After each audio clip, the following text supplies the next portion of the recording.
ज़िंदगी में उतार चढ़ाव का होना भी बहुत ज़रूरी है, क्योंकि ईसीजी में सीधी लाइन का मतलब भी मौत होता है। ऐसा कहना है भारत में बिजनेस के आइडल बन चुके हमारे रतन टाटा जी का। वो इंसान जो हर आपदा में, हर मुसीबत में भारत के लोगों की मदद के लिए तत्पर, भारत सरकार के हमेशा पीछे खड़ा मिलता है। दोस्तों, आज हम रतन टाटा जी के जीवन को विस्तार से जानेंगे। आगे बढ़ने से पहले अगर अब तक आपने हमारे चैनल को सब्सक्राइब नहीं किया है तो नीचे दिए गए बटन सब्सक्राइब पर क्लिक करें और बेल आइकन को ज़रूर प्रेस करें ताकि हमारे आने वाली वीडियो का आपको नोटिफिकेशन मिल जाए। तो चलिए शुरू करते हैं। रतन टाटा जी का जन्म 28 दिसंबर 1937 को बॉम्बे के एक पारसी परिवार में हुआ। इनके पिता का नाम नवल टाटा और माता का नाम सोनी टाटा था। रतन टाटा ने अपनी शुरुआती पढ़ाई Cathedral and John Cannon School और बिशप कॉटन स्कूल शिमला से की। 1948 में उनकी माता और पिता का तलाक हो गया और फिर रतन टाटा को उनकी दादी ने संभाला। आर्किटेक्ट विषय में रुचि होने की वजह से वो पढ़ाई करने के लिए अमेरिका चले गए और वहाँ कॉर्नेल यूनिवर्सिटी में एडमिशन लिया। वो शर्मीले इंसान थे।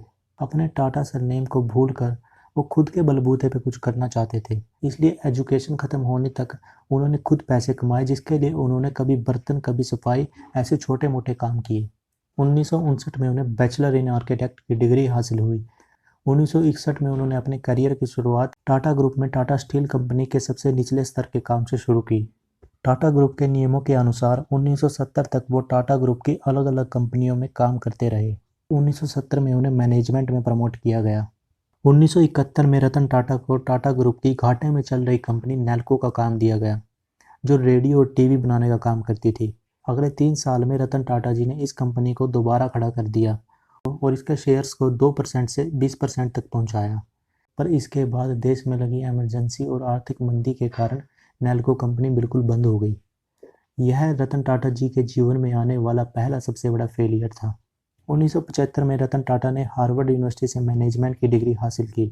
1977 में रतन टाटा जी को टाटा ग्रुप की कंपनी एक्सप्रेस मिल की जिम्मेदारी दी गई, जो कि पहले ही बंद होने की कगार पर थी।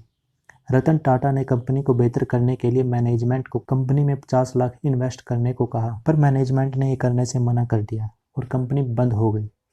यह रतन टाटा के जीवन में आने वाला दूसरा सबसे बड़ा फेलियर था। 1981 में रतन टाटा जी को टाटा इंडस्ट्रीज का अध्यक्ष बनाया गया। रतन टाटा जी को जेआरडी टाटा के द्वारा टाटा ग्रुप का चेयरमैन बनाया गया।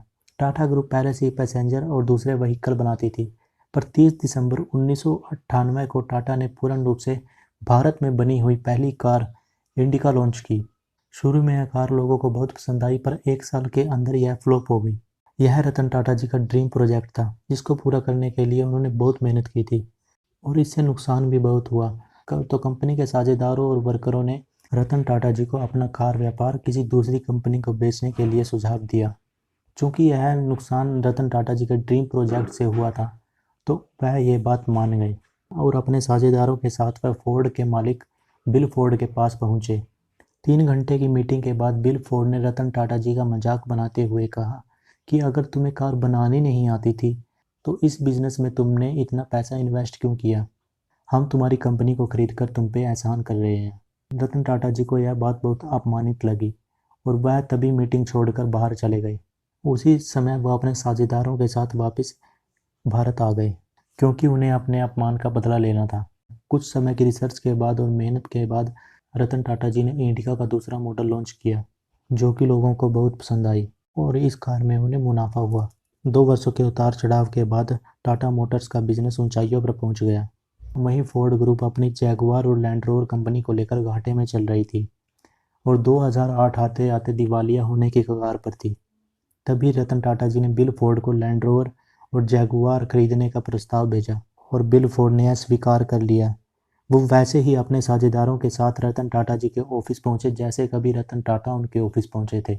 इस बार भी उन्होंने वही बात दोहराई, पर कुछ पॉजिटिव वे में।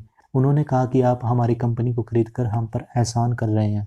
रतन टाटा जी ने जैगुआर और लैंड रोवर को नई ऊंचाइयों तक पहुंचा दिया। इसके बाद रतन टाटा जी ने बहुत सी कंपनियों को खरीदा, जैसे कि कनाडा की टेटली, जो कि एक टी बैग बनाने वाली कंपनी है और बाद में यह दुनिया की सबसे बड़ी टी बैग बनाने वाली कंपनी बन गई। रतन टाटा जी ने साउथ अफ्रीका की डेव कमर्शियल व्हीकल को खरीदा। बाद में इसका नाम टाटा डेव कमर्शियल व्हीकल कर दिया गया। 2007 में टाटा ग्रुप ने लंदन की कोरस ग्रुप को खरीदा, जो कि एक स्टील बनाने वाली कंपनी थी। बाद में इसका नाम टाटा स्टील ग्रुप कर दिया गया।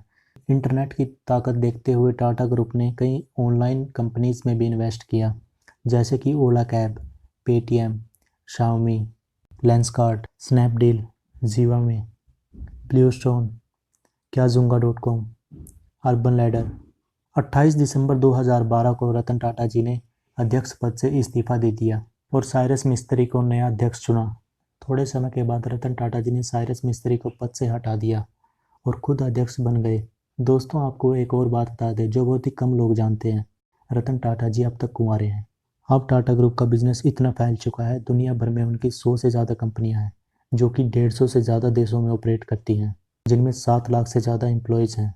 कुछ लोग ये भी सोचते हैं कि रतन टाटा जी का बिजनेस इतना बड़ा है, फिर भी उनका नाम दुनिया के अमीर लोगों की लिस्ट में क्यों नहीं आता। इसके पीछे भी एक वजह है, क्योंकि देश के प्रति जिम्मेदारी निभाने के लिए टाटा ग्रुप अपनी कमाई का 66% यानी कि 66% हिस्सा डोनेट करती है। रतन टाटा जी कहते हैं, मैं जिन लोगों से कमाता हूँ उन्हीं का पैसा उन्हीं को देना चाहता हूँ। कुछ और घटनाएं भी रतन टाटा जी के जीवन से जुड़ी हैं, जिनके बारे में बात हम किसी दूसरी वीडियो में करेंगे। तो दोस्तों, अगर आपको हमारी वीडियो अच्छी लगी हो तो प्लीज़ सब्सक्राइब करें, लाइक करें और कमेंट में बताएं कि आपको हमारी वीडियो कैसी लगी। Have a nice day.